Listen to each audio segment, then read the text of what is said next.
Hindi naligtas ang mga batang puting babae sa UK dahil alam ng mga tao na hindi sila mahuhuli. Ano ang ginagawa nila? Mga ganitong bagay. Lumayas ka! Pakisuyo! Lumayas ka! Yan ang ibig kong sabihin! Yan ang ibig kong sabihin! Yan ba ang ibig mong sabihin? Literal na grupo ng mga puting babae na naglalakad sa kalsada. Diyos At malinaw ko! naman. Sinubukan talaga ng lalaki na hawakan ang kanyang puwet.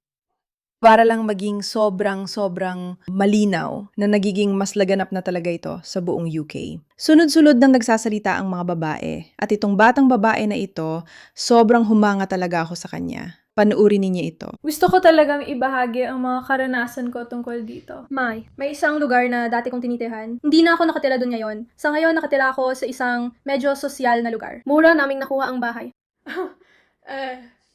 Pero sa dati kong lugar, may isang malaking problema sa mga migranteng lalaki na nakakalungkot man, naghihintay sa mga hintuan ng bus at sa loob ng bus para mga haras at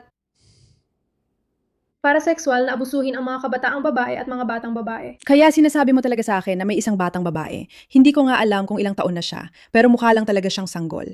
Na nakakati ng mga migrante na lalaki na naghihintay sa mga bus para mga haras ng mga babae. Tama. Hindi ito parang random na video lang na aksidenteng nakuna ng camera. Hindi. Nararanasan niya ito mismo sa tinitirhan niya.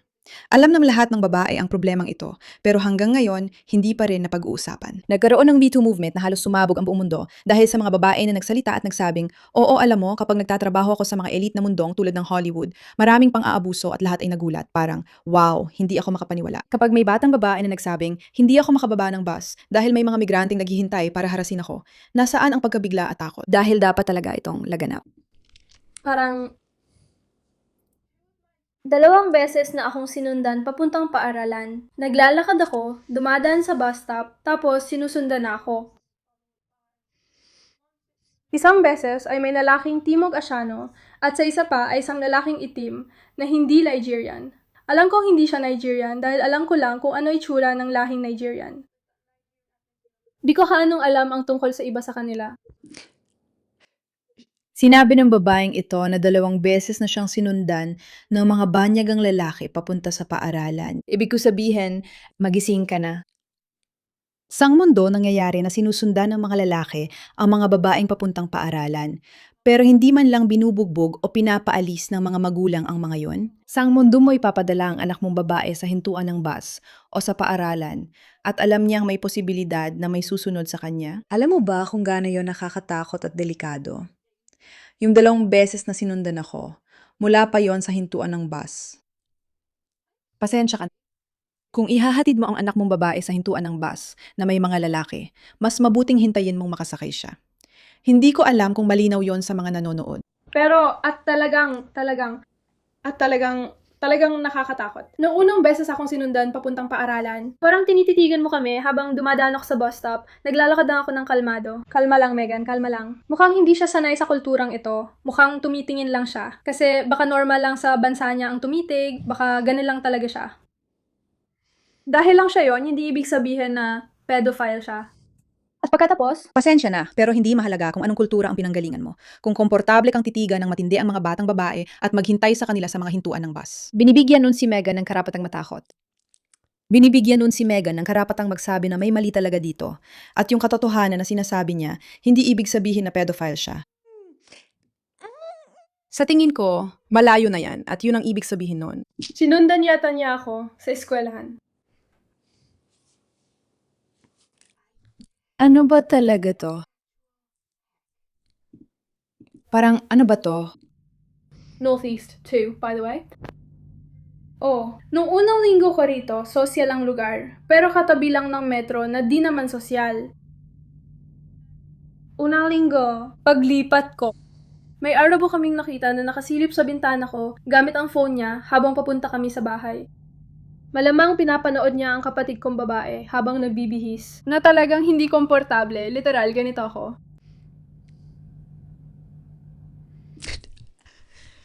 Ano? Ano ako? Ano ba ito? Sa langit at lupa? Lumipat ka sa magarang lugar. Hindi lang niya pinag-uusapan ng lugar. Nakatira siya roon, lumipat sa mas magarang lugar, at may lalaking nanonood sa bintana habang pinapanood ang kapatid niya. Maghubad. Ganito ang mga kwento na madalas pag-usapan sa buong mundo. O kahit man lang, nakakulong na dapat ang mga taong yon. Pero, sinusubukan lang niyang maging parang, oo, alam mo yon. Ibig kong sabihin, Iso. Pumunta sila para sa akin. Iniisip ko, minamatyagan ba ako ng gang? Anong mangyayari rito? Paulit-ulit ito, tapos sa sumunod na linggo, naglalakad kami pa uwi galing sa isang lokal na kainan. Hindi naman ito sosyal na restaurant. Parang pub siya, di ko na lang babanggitin ang pangalan, pero paborito ko talaga yung lugar na yon.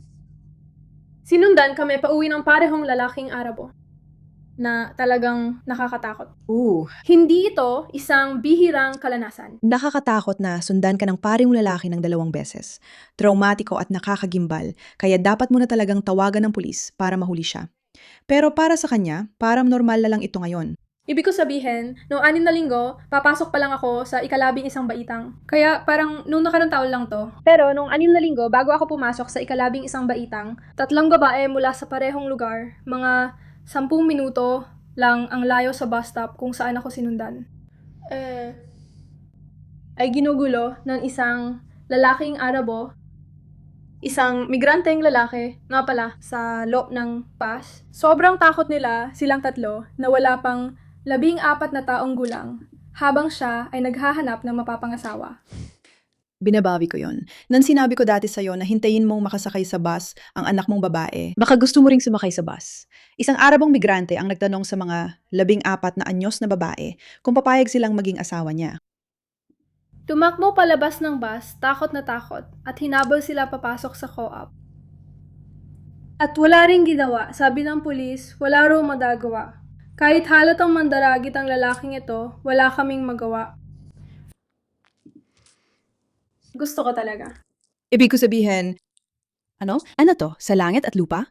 May lalaki na tinatanong ang mga 14 na anyos na babae kung papayag silang maging asawa niya at hinahabol sa co-op pero walang magawa ang pulis. Kaya hindi na nakakapagtaka kung bakit normal na lang ito. Ginagawa nila ito dahil nakakalusot sila sa lahi nila. Ginagawa nila ito dahil nakakalusot sila sa lahi nila. Alam mo kung sino ang hindi? Ang mga batang babae. Ang mga batang babae ngayon ay may habang buhay na trauma dahil hinahabol sila ng mga lalaki sa kalsada at bus. Sinusundan sila? Pinagmamamasdan sila sa kanilang mga bintana habang nagbibihis. Walang tumitingin Galit dito ako. dahil malamig. Galit ako. Pero hindi ko masasabi yan ng sigurado dahil wala akong alam tungkol sa kultura ng ibang tao. Dahil ang tanging napuntahan ko lang talaga ay isang isla sa Espanya at yan lang. Sa tingin mo ba bata pa ang batang babae at pinagtatanggol lang ang mga lalaking ito? Gumagawa siya ng video tungkol sa kung paano pinalaya sa boss ang mga kaibigan niya matapos silang tanungin kung gusto nilang magpakasal. 2 beses na siyang sinundan. Nakita niya ang isang lalaki na pagkatapos ay sinundan ulit sila. Pinanood ang kapatid niya sa bintana at iba pa na parang normal lang ang mga kwentong ito. Naisip niyang baka normal lang ito sa kultura nila. Kung normal sa kanila, hindi sila dapat dito nakatira. Talagang nakakadiri yun. Parang, pupunta ako sa plaza kasi gusto kong bumili ng kung ano. Sa tingin ko, bibili ako ng pagkain ng kuneho o kung ano man para sa mga kuneho ko. Dati kasi akong may mga kuneho. At mayroong isang napakahabang daan papunta sa plaza. At ang isang gilid nito ay may bakod. At may nakita akong akala ko ay Somalian, pero ngayon na inaalala ko, sa tingin ko ay Eritrean siya o kung paano mo man sabihin yon. Nakahiga siya sa damuhan. Kilukunan niya ng video ang 2 teenager na naghahalikan sa upuan. Nakahiga siya, hindi sa gilid ng burol na karaniwang pahingahan ng mga tao.